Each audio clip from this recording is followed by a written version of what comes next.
नमस्कार। एकता शान्ति र संस्कारको संवाहक कालिका एचडीमा तपाईलाई स्वागत छ। म तिलक पौडेल।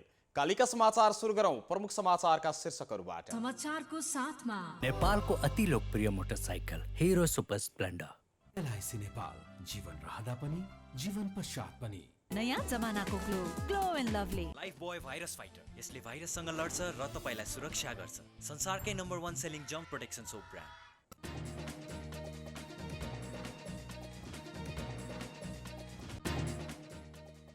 सरकारका न्यूनतम साझा कार्यक्रम सार्वजनिक स्वास्थ्य सामग्री खरिदमा अनियमितताको छानबिन गर्ने तथा सीमा विवाद कूटनीतिक तवरबाट हल गर्ने प्रतिबद्धता। सिन्धुपाल्चोकको बाढी पीडितलाई राहत दिने काममा तीव्रता दिन नसकेकोमा प्रचण्डको असन्तुष्टि। संयुक्त राष्ट्र संघ लगायतका सम्बन्धित निकायमा पनि छलफल गर्नुपर्ने अवस्था आएको उल्लेख। जापानको पूर्वी तटीय क्षेत्रमा मेरिना आदि जापानको चिबा क्षेत्रबाट 29,000 सुरक्षित स्थलतर्फ जान थाले। र टोकियो ओलम्पिकको समापन समारोहमा नेपालको झण्डा भोलिन्टियरले बोके।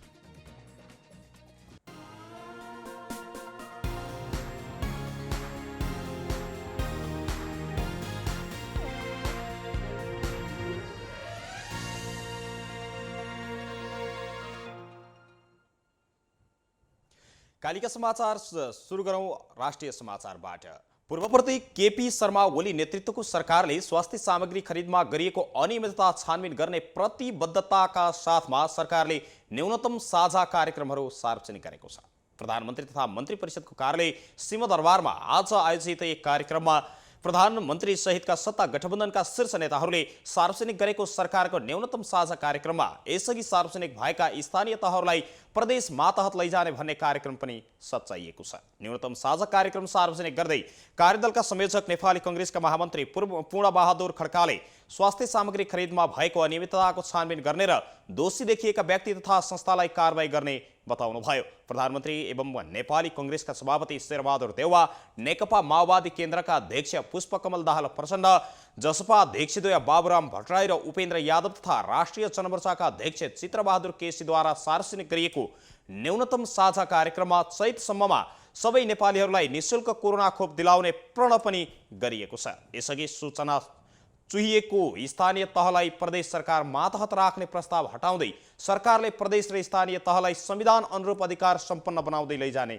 जनाएको छ। लिम्पियाधुरा, लिपुलेक तथा कालापानी जस्ता सीमामा देखिएका समस्या कूटनीतिक तहबाट हल गर्ने विषय पनि सरकारको आज साझा गरिएको सार्वजनिक कार्यक्रममा उल्लेख गरिएको छ। राष्ट्रिय सुरक्षा नीति देश र जनताको हित हुने गरी आवश्यक परिमार्जन गरिने पनि बताइएको छ।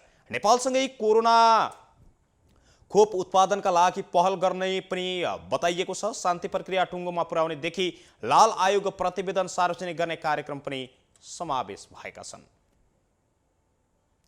सत्ता साझेदार दल नेपाल कम्युनिस्ट पार्टी नेकपा माओवादी केन्द्रका अध्यक्ष एवं पूर्व प्रधानमन्त्री पुष्पकमल दाहाल प्रचण्डले सरकारले सिन्धुपाल्चोकको मेलम्ची र तेस्रोपराका बाढी पीडितहरूलाई राहत दिने काममा तीव्रता दिन नसकेकोमा असन्तुष्टि व्यक्त गर्नुभएको छ। अध्यक्ष दाहालले आज बिहान आफ्नै निवास कुमलटारमा पुगेका बाढी पीडितहरूसँगको भेटको क्रममा सरकारले सिन्धुपाल्चोक जिल्लालाई विपद सङ्कटग्रस्त क्षेत्र घोषणा गरे पनि त्यो घोषणा अनुसारको कामलाई तीव्रता दिन नसकेको भन्दै असन्तुष्टि जनाउनु भएको हो। अध्यक्ष दाहालले सो क्षेत्रका बाढी पीडितहरूलाई राहत दिलाउन आफ्नो पार्टीले सरकारलाई घचघच्याउने र उत्प्रेरित गर्ने प्रतिबद्धता समेत व्यक्त गर्नुभयो। उहाँले आफ्नो पार्टीको तर्फबाट पनि सो क्षेत्रका बाढी पीडितहरूलाई सकेको सहयोग गर्ने प्रतिबद्धता व्यक्त गर्नुभएको छ। प्रधानमन्त्री शेरबहादुर देउवा, पूर्व प्रधानमन्त्री माधव कुमार नेपाल र आफू सहितको टोलीले एकपटक मेलम्ची र तेस्रोपराको क्षतिको अवलोकन गर्न चाहेको उहाँले स्पष्ट पार्नुभयो। अध्यक्ष दाहालले नेपालमा प्राकृतिक प्रकोप बढ्दै जानुमा जलवायु परिवर्तन लगायतले पनि भूमिका खेलेको हुन सक्ने दावी गर्दै त्यसलाई न्यूनीकरण गर्ने दिशामा सरकारले संयुक्त राष्ट्रसङ्घ लगायतका सम्बन्धित निकायसँग पनि छलफल गर्नुपर्ने अवस्था आएको बताउनु भएको छ। त्यसका लागि आफूले सरकारसँग कुरा राख्ने समेत उहाँले उल्लेख गर्नु भएको छ। नेपाल कम्युनिस्ट पार्टी नेकपा एमालेका उपाध्यक्ष वामदेव गौतमले निजी जमिनलाई सरकारी गर्न प्रस्ताव गर्नु भएको छ।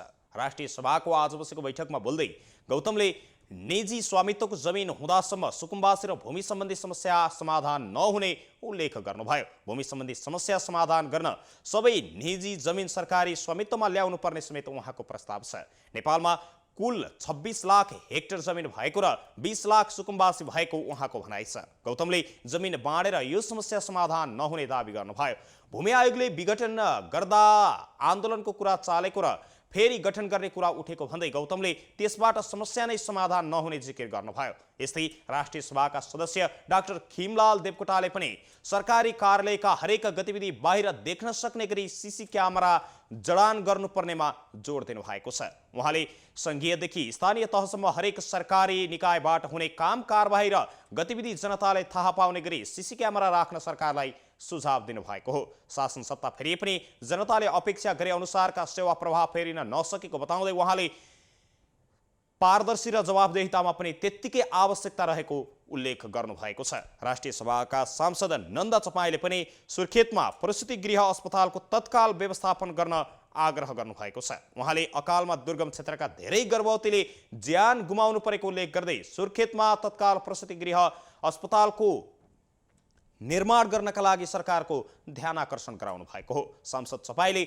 निशुल्क पाउने औषधिको सूची आम नागरिकले थाहा पाउने गरी सार्वजनिक गर्न पनि सरकार समक्ष आग्रह गर्नुभयो। भूमि सम्बन्धी समस्या समाधान आयोग खारिज गर्ने सरकारको निर्णय विरुद्ध सर्वोच्च अदालतमा रिट दायर भएको छ। विघटित आयोगका अध्यक्ष देवी प्रसाद गेवालीले आइतबार अर्थात् आज सर्वोच्च अदालतमा रिट दर्ता गराउनु भएको छ। गेवालीले आइतबार दर्ता गराएको रेटको प्रारम्भिक सुनवाईका लागि भोलिका लागि पेशी तोकिएको सर्वोच्च अदालत स्रोतले जानकारी दिएको छ। केपी शर्मा ओली नेतृत्वको अघिल्लो सरकारले गठन गरेको आयोग सुकुम्बासी समस्या समाधान गर्ने भन्दा जग्गा वितरण गर्ने, कार्यकर्ता भर्ती गर्ने र हटबन्दी भन्दा धेरै भएको जग्गा वितरणमा संलग्न रहेको दावी सहित सरकारले खारेज गरेको थियो। भूमि सम्बन्धी ऐन 2021 का अनुसार गठन भएको आयोग सरकार परिवर्तन हुने बित्तिकै खारेज हुन नसक्ने र सरकारको यो निर्णयले जग्गा वितरणको अन्तिम अवस्थामा रहेको निर्णयमा अपूरणीय क्षति पुग्ने समेत गेवालीले रेटमा उल्लेख गर्नु भएको छ। गेवालीले पहिलो सुनवाईबाट नै आयोगलाई निरन्तरता दिने गरी काम गर्नु गराउनु भनी अन्तरिम आदेश जारी हुनुपर्ने माग गर्नु भएको छ। लामो समयपछि सुकुम्बासीहरूले जमिन पाउने आशामा बसेको अवस्थामा आयोग नै खारेज भएकाले उत्प्रेषणको आदेशले बदर हुनुपर्ने पनि रेटमा माग दावी गरिएको छ। राष्ट्रिय परीक्षा बोर्डका अध्यक्ष चन्द्रमणि पौडेलले विद्यार्थीको आन्तरिक मूल्याङ्कनबाट बोर्डमा नम्बर पठाउने परिपाटीले शिक्षा क्षेत्रमा विकराल रूप ल्याउने बताउनु भएको छ। यसैको नतिजापछि आज कुराकानी गर्दै अध्यक्ष पौडेलले आन्तरिक मूल्याङ्कनबाट विद्यार्थीको नतिजा प्रकाशन गर्दा निरक्षर मानिसले पनि हाई स्कुलको पढेको सर्टिफिकेट पाउने अवस्था आएको उल्लेख गर्नुभयो। उहाँले शिक्षकहरूलाई सुधारिएका विषयहरूको तालिम नदिनुले पनि उचित किसिमको मूल्याङ्कन हुन नसक्ने बताउनु भएको छ। विद्यार्थीहरूमा पनि पढे पनि पास नपढे पनि पास भन्ने परिपाटीले भविष्यमा देशलाई ठूलो क्षति हुने उहाँले उल्लेख गर्नुभएको छ। शिक्षक र विद्यार्थीको भेट नै नभएको अवस्थामा नम्बर दिनुपर्ने बाध्यता रहेको अध्यक्ष पौडेलको भनाइ छ। उहाँले परीक्षा बोर्डले को कस्तो विद्यार्थी भनेर नचिनेको 2 वर्ष भइसकेको समेत टिप्पणी गर्नुभयो। त्यसैगरी उहाँले कक्षा 12 को परीक्षा बोर्डले गर्न चाहेर पनि सरकारले निर्देशनका कारण हुन नसकेको बताउनुभयो। अध्यक्ष पौडेलले देशैभरि परीक्षा सञ्चालन हुने केन्द्रहरूमा स्वास्थ्य सावधानी र थप मापदण्ड अपनाएर परीक्षा सञ्चालन गर्न सकिने विश्वास व्यक्त गर्नुभएको छ। नेपालमा आज थप 2548 जनामा कोरोनाको संक्रमण पुष्टि भएको छ। देशैभर गरिएको 9033 पीसीआर परीक्षणका क्रममा 2137 र 3345 एन्टिजेन परीक्षणका क्रममा 411 जनामा कोरोनाको संक्रमण पुष्टि भएको स्वास्थ्य तथा जनसङ्ख्या मन्त्रालयले जानकारी दिएको छ। यो सँगै नेपालमा कोरोना संक्रमितको संख्या 7,83,355 जना पुगेको छ। त्यस्तै कोरोनाका कारण आज मात्रै थप 55 जनाले ज्यान गुमाएका छन्। यो सँगै नेपालमा कोरोना संक्रमणका कारण ज्यान गुमाउनेको संख्या 10,093 जना पुगेको छ। थप 2029 संक्रमित कोरोना मुक्त हुँदा हालसम्म नेपालमा 6,69,279 संक्रमित निको भएका छन्। हाल 35,485 सक्रिय संक्रमित रहेको आइसोलेसनमा रहेका छन् भने 475 जना क्वारेन्टिनमा रहेको पनि मन्त्रालयले जनाएको छ। हालसम्म नेपालमा 36,83,734 पीसीआर परीक्षण र 3,57,595 वटा एन्टिजेन परीक्षण गरिएको समेत स्वास्थ्य तथा जनसङ्ख्या मन्त्रालयले आज जानकारी दिएको छ। एकता शान्ति र संस्कारको सम्भाका कालिका स्त्रीमा अहिले प्रसारित कालिका समाचारमा पालो भएको छ विज्ञापनको 33 भन्दा अगाडि अहिले प्रसारित प्रमुख समाचारका शीर्षकहरू एकपटक। कालिका समाचारको साथमा नेपालको अति लोकप्रिय motorcycle Hero Super Splendor. LIC Nepal, जीवन रहँदा पनि जीवन पश्चात पनि। नयाँ जमानाको Glow and Lovely. Lifebuoy virus fighter, यसले भाइरससँग लड्छ र तपाईलाई सुरक्षा गर्छ। संसारकै नम्बर 1 सेलिङ जम्प प्रोटेक्सन सोप ब्रान्ड।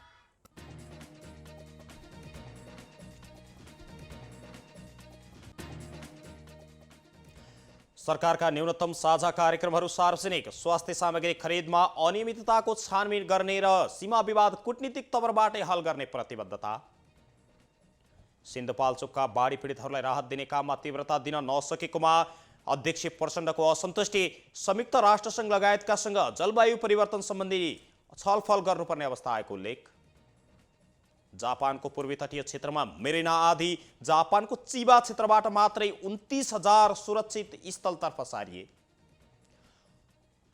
र टोकियो ओलम्पिकको समापन समारोहमा नेपालको झण्डा भोलिन्टियरले बोकिन्।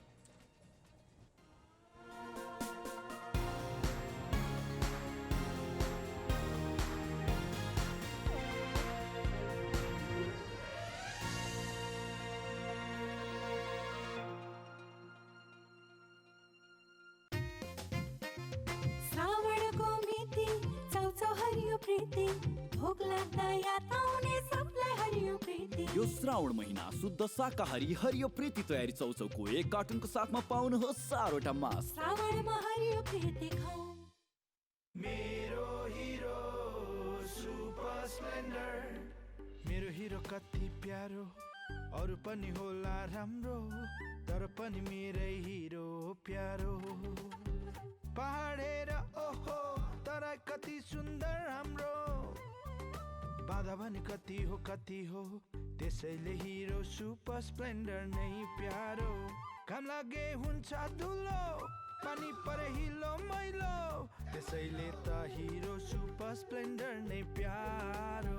सबैलाई सुहाउँदो सुपर स्प्लेन्डर नै प्यारो।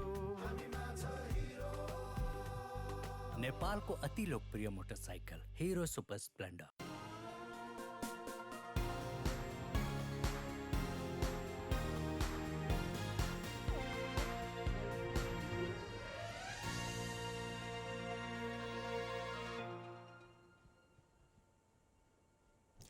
विज्ञापनपछि कालिका समाचारमा पुनः स्वागत छ। अब स्थानीय समाचार। कृषि ज्ञान केन्द्र चितवनले आगामी आर्थिक वर्ष 78-79 को वार्षिक कार्यक्रम सार्वजनिक गरेको छ। कोरोनाका कारण विदेशबाट फर्किएका तथा बेरोजगार युवा लक्षित कार्यक्रम सहित 13,38,95,000 रुपैयाँ बराबरको बजेट सार्वजनिक गरिएको हो। कृषि ज्ञान केन्द्र चितवनका निवर्तमान प्रमुख राजन ढकालले आज भरतपुरमा एक कार्यक्रमका बीच गत आर्थिक वर्षको वार्षिक समीक्षा तथा चालु आर्थिक वर्षका कार्यक्रम सार्वजनिक गर्नुभएको छ। विनियोजित बजेट मध्ये सार्वजनिक गरिएको चालु खर्चमा चालु बजेट 13,20,00,000 रुपैयाँ रहेको छ, जुन रकम तलब भत्ता करार सेवा कार्यालय सञ्चालनका लागि खर्च हुने गर्दछ। पुँजीगत तर्फ 18,50,000 रुपैयाँ विनियोजित भएको छ। पुँजीगत बजेटबाट कार्यालयको यो वर्ष सिँचाइ तथा कृषि यान्त्रिकरणलाई प्रमुख प्राथमिकतामा राखेर कार्यक्रम बनाइएको छ। साना सिँचाइ तथा स्यालो डिप बोरिङका लागि 2,65,00,000 रुपैयाँ बजेट विनियोजन भएको छ। त्यस्तै साना कृषि यन्त्रहरूको वितरणमा 1,25,00,000 रुपैयाँ छुट्याइएको छ। अर्गानिक उच्च प्रविधियुक्त तरकारी खेती, च्याउ प्रवर्धन, मल बिउ तथा स्वदेशी हाइब्रिड बिउ उत्पादन, ड्रागन, कागती र तरकारी खेती, प्याज, भुइँकटर, लसुन, स्ट्रबेरी खेतीको क्षेत्र विस्तार लगायतका शीर्षकमा पनि बजेट विनियोजित छ। यसैगरी कार्यालयले जैविक विषादी ल्याब, स्थानीय उत्पादनको मार्केट आउटलेट, चिउरी प्रशोधन प्लान्ट स्थापनामा पनि सहयोग गर्ने नीति ल्याएको छ। यसका लागि 35 लाख रुपैयाँ विनियोजन गरिएको छ। त्यस्तै कोभिडका कारण विदेशबाट फर्किएका तथा बेरोजगार युवाहरूका लागि व्यावसायिक कृषि कार्यक्रमका लागि 75 लाख रुपैयाँ विनियोजन भएको छ। गत आर्थिक वर्षमा सञ्चालित एक प्रदेश निर्वाचन क्षेत्र एक नमुना फार्मको विकास तथा विस्तार कार्यक्रमलाई पनि तीव्रता दिइएको छ। अहिले विपन्न तथा महिला कृषकहरूका लागि बगर खेती प्रवर्धन गर्न 10 लाख रुपैयाँ विनियोजन भएको छ। गत आर्थिक वर्ष कार्यालयले 79.88% वित्तीय प्रगति गरेको समेत उल्लेख गरिएको छ। यता फरक प्रसङ्गमा चितवनमा जारी निषेधाज्ञालाई आगामी साउन मसान्तसम्मका लागि निरन्तरता दिने भएको छ। साउन मसान्तसम्म जारी निषेधाज्ञालाई थप कडाइका साथ लागू गर्ने गरी जिल्ला प्रशासन कार्यालयले एक सूचना जारी गरेको छ। कालिका समाचारमा अब अर्थ समाचार।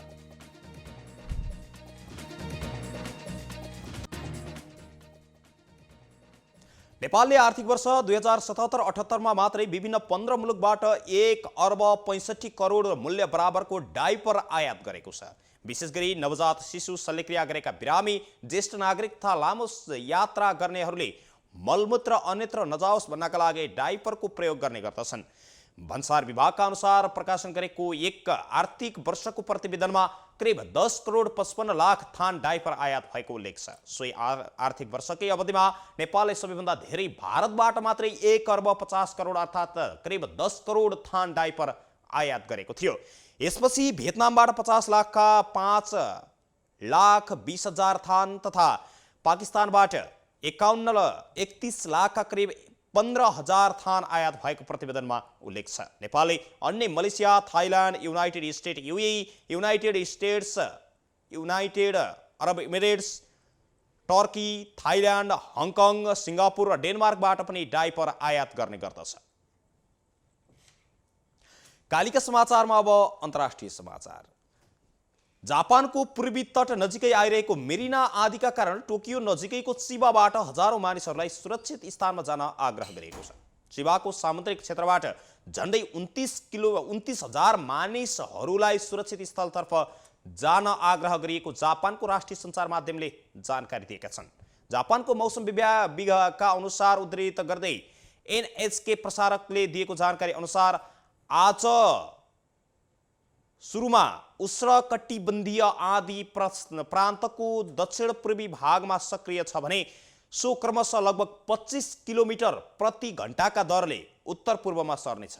यस आँधीको मध्य वायुमण्डलीय चाप 980 हेक्टोपास्कल रहेको पनि बताइएको छ। आँधी प्रभावित क्षेत्रमा प्रति घण्टा 83 किलोमिटर र आँधी केन्द्र नजिकै 126 किलोमिटर प्रति घण्टाको अधिकतम चापले हुरी चल्ने मौसम पूर्वानुमान महाशाखाका मौसमविदहरूले उल्लेख गरेका छन्। उनीहरूले आँधीपछि जापानको तटीय क्षेत्रमा मेघगर्जन सहित वर्षा हुने भएकाले यसबाट पहिरो, बाढी समेत जान सक्ने भन्दै चेतावनी दिएका छन् भने सुरक्षित स्थानमा सचेत रहेर बस्न समेत उनीहरूले आग्रह गरेका छन्। कालिका समाचारमा अब खेल समाचार। जापानमा जारी टोकियो ओलम्पिकको समापन समारोहमा नेपालको झण्डा एक भोलिन्टियरले बोकेकी छन्। नेपाली खेलाडी आफ्नो स्पर्धामा सहभागी भएर नेपाल फर्किसकेपछि भोलिन्टियरले झण्डा बोकेकी हुन्। जारी ओलम्पिकमा नेपालका तर्फबाट 5 खेलाडीले सहभागिता जनाएका थिए। 5 मध्ये 3 खेलाडीले प्रदर्शनमा सुधार गर्दै राष्ट्रिय कीर्तिमान बनाएका छन् भने तर समग्रमा नेपाल पुछारभन्दा कोही माथि मात्रै रहेको छ। नेपाली पौडीमा एक छत्र राज गर्दै आएकी गौरीका सिंहले 100 मिटर फ्रीस्टाइलमा 1011 मिनेटको समय 1.001 मिनेटको समय निकाल्दै लङ कोर्समा राष्ट्रिय कीर्तिमानमा सुधार गरेकी छन् भने अलेक्जेन्डर अर्थात् एलेक्स शाहले पुरुष 100 मिटर फ्रीस्टाइलमा 53.41 सेकेन्डको समय निकाल्दै आफ्नै कीर्तिमानी भङ्ग गरेका हुन्। त्यस्तै कल्पना परियारले पनि सुटिङको 110 मिटर जम्मा 10 मिटर एयर राइफलमा 616.8 स्कोर गर्दै पहिलो दिन आफ्नै नामको 2 वर्ष पुरानो कीर्तिमान तोडेकी छन्। जुडोका सोनिया भट्टले भने ओलम्पिकमा पहिलो बाउट जित्ने चाहना नै पूरा भएन। एथलेटिक्सकी सरस्वती चौधरीले आफ्नै कीर्तिमान पनि भङ्ग गर्न सकिनन्। एकता, शान्ति र संस्कारको संवाहक कालिका एचडीमा अहिले प्रसारित कालिका समाचारको अन्त्यमा अहिले प्रसारित प्रमुख समाचारका शीर्षकहरू पुनः एक। कालिका समाचारको साथमा नेपालको अति लोकप्रिय motorcycle Hero Super Splendor. LIC Nepal, जीवन रहँदा पनि जीवन पश्चात पनि। नयाँ जमानाको Glow and Lovely Lifebuoy virus fighter. यसले भाइरससँग लड्छ र तपाईलाई सुरक्षा गर्छ। संसारकै नम्बर 1 सेलिङ जम्प प्रोटेक्सन सोप ब्रान्ड।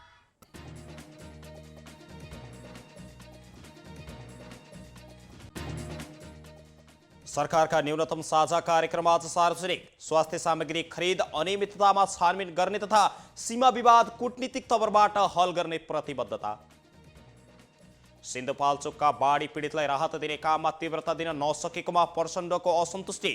संयुक्त राष्ट्रसङ्घ लगायतका क्षेत्रसँग जलवायु परिवर्तनबारे छलफल गर्न चाहेको उल्लेख। जापानको पूर्वी तटीय क्षेत्रमा मेरिना नदी जापानको चिबा क्षेत्रबाट मात्रै 29,000 सुरक्षित स्थलतर्फ गए। र जापानमा जारी टोकियो ओलम्पिकको समापन समारोहमा नेपालको झण्डा भोलेन्टियरले बोकिन्।